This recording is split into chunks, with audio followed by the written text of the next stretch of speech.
Good morning, everyone. It's Miss Kimball here. I hope everyone is staying safe, staying home with their families, and finding some fun things to do to pass the time while we're not at school. And of course, keep doing a few educational things just to make sure that all your skills are still there when we finally go back. Looking forward to going back to school as soon as it's safe to see you all because I miss you guys and working with you in ELA.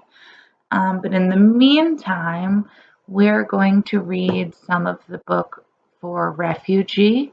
I know yesterday Miss Edgren read a few chapters to you. I'm going to read Isabel's chapter today and then a chapter from Mahmoud. The one I'm going to start with is Isabel, and right now she is somewhere between the Bahamas and Florida in 1994. And she is 4 days from home. And if I think back to the last time that we'd read Isabel's story, I know that they had thought they arrived to Florida, but actually they had made it to the Bahamas. And since the law in the Bahamas said that they couldn't come on shore or else they would be taken back to Cuba, they had to go back out to sea. So here we are, they're back out to sea trying to find their way to Florida, but they're quite far away. The little boat was falling apart. The seams between the sides had cracks in them. The engine rattled in its mounting, constantly weakening the bolts that held it in place. Even the benches were coming loose. Only Castro hadn't cracked. He stared up at Isabel as stern and confident as ever, commanding her to fight against the impossible and win. But it was hard to fight against the inevitable. The water in the boat was almost to Isabel's knees. She and the others worked sluggishly in the blazing hot Caribbean sun to scoop, pitch, but the water was seeping in as fast as they could bail it. The boat was sinking. Every empty water bottle and gasoline can had been tucked up under a bench to help keep them afloat. But if they didn't reach Florida soon, they were all going to drown. Fight against the impossible and win, Isabel told herself. When are we going to get there? Yvonne whined. Mañana, Lito said wearily. Mañana. Suddenly, Isabel's grandfather stopped bailing water. He sat up straighter, like he was looking at something in the distance. Mañana, he whispered. Lito? Isabel asked. Her grandfather blinked and his eyes found her again. Was he crying? Or was it just sweat and seawater? It's nothing, Chabela. Just a memory. Something I haven't thought about in a long time. Isabel's grandfather gazed around the little boat, and his eyes suddenly looked sadder, Isabel thought. She would have crawled over and hugged him, but there was no room to do it without 3 people getting up and moving for her to get there. Stop bailing, Senor Castillo told them from where he lay in the bottom of the boat. Maybe you could help, Papi told him. I'm recovering, Senor Castillo argued. I can barely move in this heat. Besides, I don't see you bailing. I'm tending to my wife, Papi said, who's really sick. Ever since the Bahamas, something had come over Isabel's father. He'd been more attentive to Mommy, more focused on her than anything else. Nobody noticed, but Isabel did. She'd seen him hold her hand, watched him move her hair gently out of her face, heard him whispering that he loved her, that he needed her. Things she'd never seen or heard him do before. Are you saying my father is faking it? Louise challenged. I'm just saying it's very nice for him that everybody else is keeping this metal coffin afloat while he sits back and relaxes, Papi said. You wouldn't even have this metal coffin if I hadn't built it. I'm not sure if built is the right word, Senor Castillo said, trying to pull the 2 of the side pieces back together. Cobbled is more like it. Yvonne and Senor Castillo erupted at the same time. "We did the best we could," Yvonne yelled. "Oh, now you're telling us how to build things?" Senor Castillo said. "Where were you and Luis when we were up all night putting this thing together, huh? You were at your law office, doing God knows what." Isabel shrank in her seat and put her hands over her ears. She hated when her parents argued like this, and now everyone in the boat was mad at each other. "I was helping people," Senora Castillo told her husband. "You've never appreciated what I do." "And what was I supposed to do?" Luis threw in. "Tell my police commander I had to stay home and build a boat so I could escape?" "All of you, stop it," Amara yelled from the back of the boat. "Right now. You're acting like children." Everyone fell quiet and looked appropriately chastised. "I think it's time for a water break," Amara told them. "Isabel, will you hand out the bottles?" It was a little earlier than their rationed water break, but none of them complained. The clear, delicious water was the best thing Isabel had ever tasted, and it settled them all down like mother's milk for a baby. "We're all hot and we're all tired, and yes, we're sinking," Amara said. "But if we lose our heads, we're only going to die faster. We can resolve this." "She's right," Isabel's father said. "I'm sorry." "I'm sorry too," Senor Castillo said. "I should be helping." "Only if you're up to it," Papi said, and he sounded like he meant it. "The boat is falling apart, though," Yvonne said. "We're taking on too much water." "We have too much weight," Senora Castillo said. She was right, but what could they lose? There was just the engine, the fuel, the food, and water, and the 9 of them. "What if one or two of us slipped out into the water at a time?" Papi suggested. "They could hang on to the boat.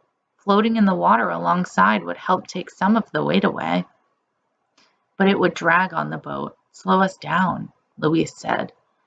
"But it might keep the boat afloat longer," Senor Castillo said. "I think we should try it," Amara said. "We'll take turns in the water. It'll keep us cooler, too."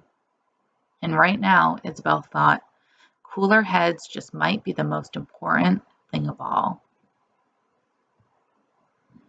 All right, so that finishes up Isabel's chapter.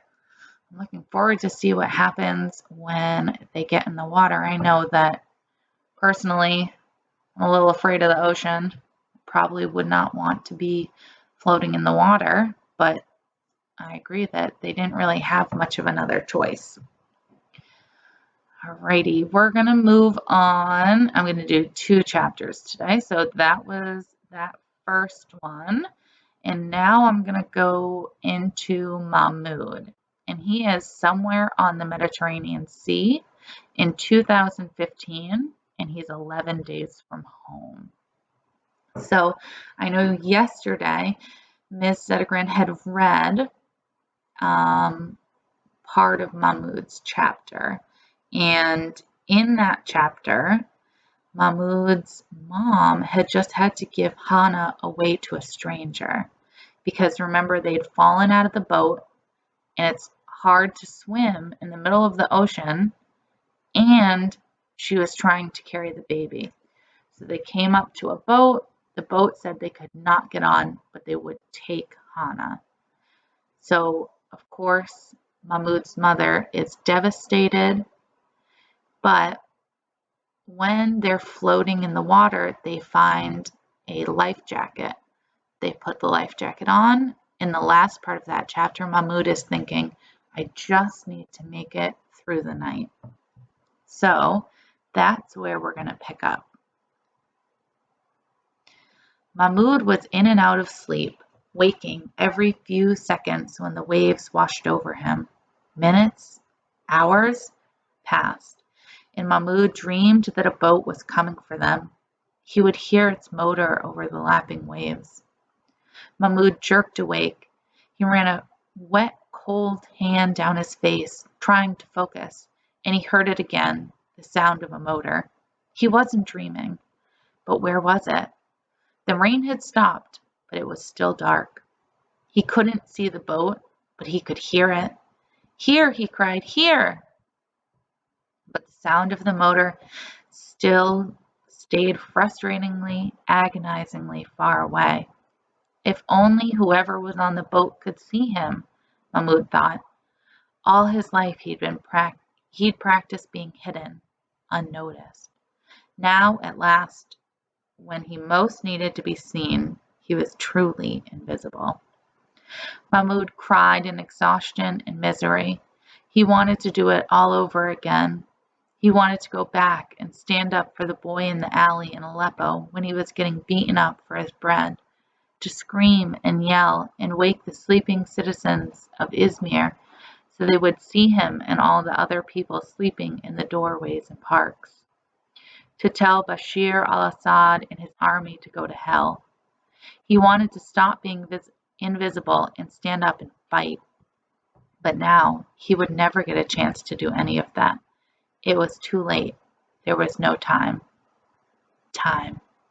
The phone! Mahmoud still had the phone in his pocket.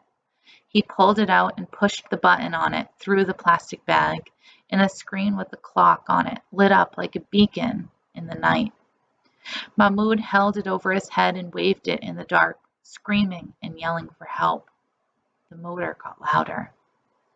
Mahmoud wept for joy as a boat emerged from the darkness, a real boat this time, not a dinghy. A speedboat with lights and antennas and blue and white stripes on the sides, the colors of the Greek flag. A Greek Coast Guard ship come to save them. And on the front of the ship, down on his knees with hands clasped in thanks, was Mahmoud's father. Walid was there too, in the back under a foil thermal blanket, and soon Mahmoud and his mother were out of the water and wrapped in the foil blankets too. What little body heat they still had reflected back to them. Mahmoud's mother was too insensible to speak, so Mahmoud had told his father how they'd given Hannah away rather than see her drown with them. Mahmoud's father wept, but pulled Mahmoud to him and hugged him. "Hannah's not with us, but she's alive. I know it," his father told them, "because of you, my son." The Greek Coast Guard boat swept through the choppy Mediterranean the rest of the night, pulling more people out of the water. The Coast Guard finally set Mahmoud and his family and all the refugees down on the island of Lesbos. It was almost 6 o'clock in the morning, and the sky was beginning to lighten with the dawn. Mahmoud wasn't sure, but he thought he and his mother had spent more than 2 hours in the water. When they stepped off the boat, Mahmoud's father got down on his hands and knees and kissed the ground and gave thanks to Allah. It was time for morning prayers anyway, and Mahmoud joined him. When they finished, Mahmoud staggered up the rocky gray shore, squinting at the hills that rose just beyond the beach. Then he realized they weren't real hills. They were piles and piles of life jackets. There were mountains of them, stretching up and down the coast as far as Mahmoud could see. The way Aleppo had piles of rubble, Lesbos had piles of life jackets, abandoned by hundreds of thousands of refugees who had come before them, shedding the vests they no longer needed and moving along the road to somewhere else. There were bodies on the beach too. People who hadn't survived the sea and the night, who hadn't been found by the Coast Guard in time. Men, mostly, but a few women too, and a child. Mahmoud's mother rushed to the infant, howling Hannah's name. Mahmoud hurried after her, horrified, but the child wasn't Hannah. It was someone else's baby daughter, her lungs filled with seawater. Mahmoud's mother cried into his shoulder until a Greek man in uniform moved them both away from the body and recorded the infant in a little notebook, tallying the daily dead. Mahmoud staggered away, feeling as numb as if he were in the freezing water again. Mahmoud's mother went to all the other refugees who landed in the night and were still there, asking if each of them had seen her little Hannah, but none of them had. The boat with Mahmoud's little sister on it was gone. It either reached the island and its passengers had already moved on, or it too had wrecked on the rocks. Mahmoud's mother fell to her knees on the rocky ground and wept, and Mahmoud's father held her close and let her cry. Mahmoud felt gutted. It was all his fault. Hannah might still be with them if he hadn't gotten someone on that boat to take her, or she might have died during their 2 hours in the water. Either way, they'd lost her. Mahmoud, his father said quietly, over his sobbing mother, check the other bodies and see if they have any shoes that will fit us. That was the end of Mahmoud's chapter. That's certainly a heavy topic. And I know that that's something that's in 2015 and to an extent still today, something that's happening in the world around us. And it's something that's a little hard to learn about, but that we think is important to be aware of, that people are definitely struggling like this still. So on that note, I will let you guys go. There are some questions on Google Classroom if you'd like to take a look. They're just things to think about. You do not have to write a response down, submit it. It's nothing that's graded. It's just if you want to keep thinking about what we'd read a little, these are just some questions to help get your brains working. Alrighty, I hope that you have a great rest of your day. Stay safe, stay indoors, make sure to practice good social distancing, and I will see you soon to read another chapter.